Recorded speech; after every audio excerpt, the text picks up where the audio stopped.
हाँ जी मास्टर खोचलो काडवी साहब, आज क्या है जी डायलॉग विद हिस्ट्री में। आज इनडायरेक्टली हम हिस्ट्री को डिस्कस करेंगे, लेकिन हमारा फोकस है आज दहशतगर्दी पर। ये जो खुदकुश हमलावर है ना, ये हमारी पुलिस के लिए, हमारी एजेंसीज के लिए बिल्कुल नया फिनोमेना। ये 90s तक हमारी पुलिस इससे टोटली नावाकिफ थी। अच्छा, हमारी पुलिस ज्यादातर लड़ती झगड़ती रही है फिरकावारियत से, फिरका वाराना दहशतगर्दी से, जिसका बाकायदा आगाज मैं समझता हूं एक तूफान की तरह हुआ था अफगान वॉर के बाद।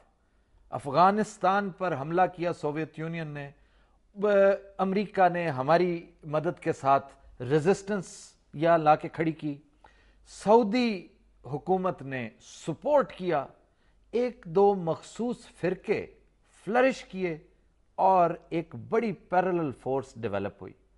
और अगर आप देखें क्रोनोलॉजिकली तो बिल्कुल साथ साथ उसी टाइमलाइन पे ईरान में इनकलाब बर्पा हुआ, शहनशाह की जगह इमाम खुमैनी आ गए, और उसकी बाजगश्त जो है वो पाकिस्तान में सुनाई दी। ठीक ठाक अर्ली 80s में फिरका वराना झगड़े शुरू हुए। 1983 में यहां पर बुनियाद रखी गई एक फिरका वराना तंजीम की। उसके रिएक्शन में 85 में दूसरी तंजीम आके खड़ी होगी। ये आपस में लड़ते झगड़ते रहे तड़ातड़, और इसका प्राइम टाइम था 1997 में। आप हैरान होंगे कि सिर्फ एक साल यानी 1997 में 97 फिरका वराना वारदातें जो हैं वो रिकॉर्ड की गई। अच्छा, अब इस पर हमारी पुलिस ने, एजेंसीज ने ठीक ठाक जोर दिया, बहुत कंसंट्रेट किया, आपकी सीआईडी को बहुत डेवलप किया, और इंटेलिजेंस ने बड़ा रोल प्ले किया उसमें। चुनांचे 2001 तक इन्होंने इस जिन को वापस बोतल में डाल दिया। अच्छा, 2001 में अगर आप देखें तो पूरे साल में पता कितनी वारदातें हुई थी? कितनी? 3। यानी वाह रे वाह। चंद साल पहले एक साल में 97 वारदातें और फिर 3 पे काबू पा लिया, यानी काबू मुकम्मल तौर पे पा लिया, इसमें कोई शक नहीं। अच्छा, वही वक्त था जब एक इंतहाई अहम और अंदोनाक बैनुल अक़वामी वाकया पेश आया, और वो था 9/11 2001। होए। उससे मामलात आगे बढ़ते गए, और फिर आता है सन 2007, जिसमें क्या हुआ?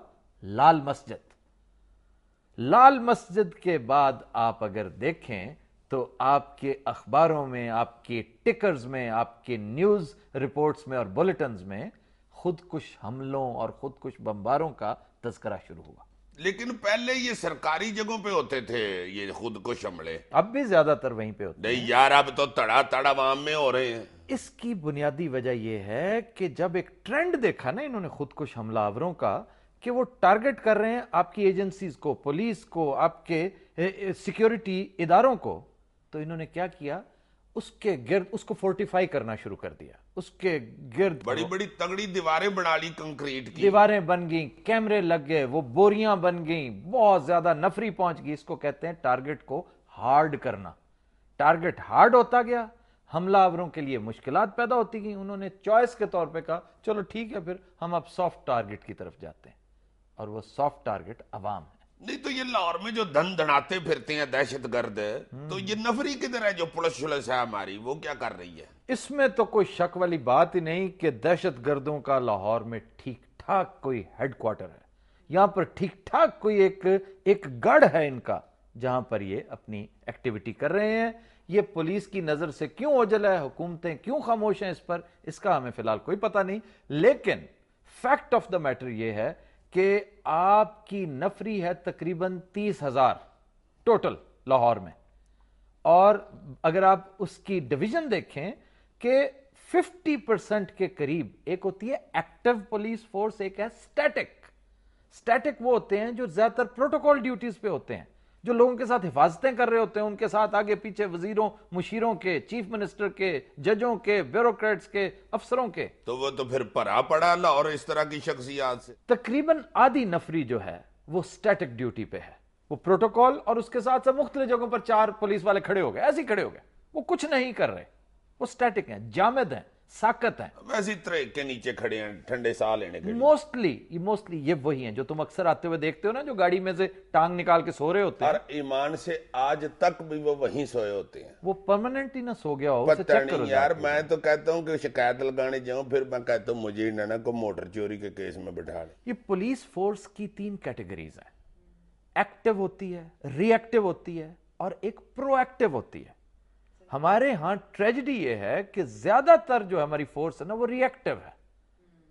वो एक रिएक्शन के तौर पर काम करती है, पहले बैठी रहती है, कुछ हो जाता है तो आपको वसाइल चाहिए, बेपनाह वसाइल चाहिए अपनी पुलिस फोर्स को प्रोएक्टिव करने के लिए। ये रोना हम बड़ी देर से रो रहे हैं। मैंने गुजारिश की थी कि $1 बिलियन, चाहे किसी से डोनेशन लो, चाहे अपना जनरेट करो, $1 बिलियन दोगे तो पुलिस तुम्हारी जदीद खतूत पर इस्तवार हो सकती है। फिर हमने जो कल गुजारिश की थी कि नए जदीद मॉडर्न लोग लेकर आओ अपनी फोरेंसिक लैब्स में, उनको बिठाओ और नई भर्तियां करो। पुरानों को जंगार लग गया है जो नए बंदे भर्ती करेंगे। उसकी वजह यह है कि ये मॉडर्न फिनोमिना है, जदीद फिनोमिना है, ये दहशतगर्दी का ये लेवल।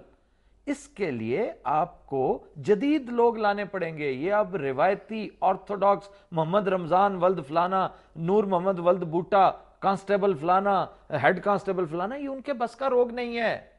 आपको जदीद लोग लाने हैं, मजीद वसाइल इसमें झोंकने हैं, तब जाकर आप इसका सामना कर सकेंगे, वरना नहीं। वाकई ये पुरानों के वास का काम नहीं है। असल में एक यूएसबी पकड़ी गई चंद दिन पहले, वो आपके रोंगटे खड़े कर दे अगर आप देखें कि उसमें क्या क्या डिटेल्स थी। डीजी खान से एजेंसीज के हाथ एक यूएसबी लगी है जो दहशतगर्दों के पास थी।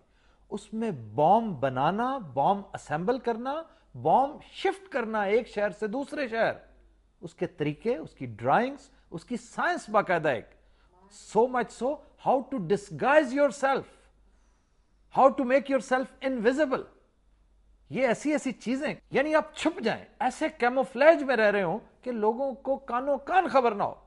ये इधर तो को बम प्रोफेसर फिर रहे हैं भाई। ये तो फिर तुम समझते हो कि इनका सामना ये पुरानी ऑर्थोडॉक्स पुलिस कर सकती है? नहीं, ये तो वैसे ही हर 5 मिनट बाद पेटी खोल लेते हैं। ढिड को आजाद करते हैं ना यार। सीरियस बात हो रही थी यार, सीरियस ही तुम्हें कह रहा हूं, हाथ दोगी यार तुम्हारे वाली भी तो। ख्वातीन हज़रात, will take a break, stay with us.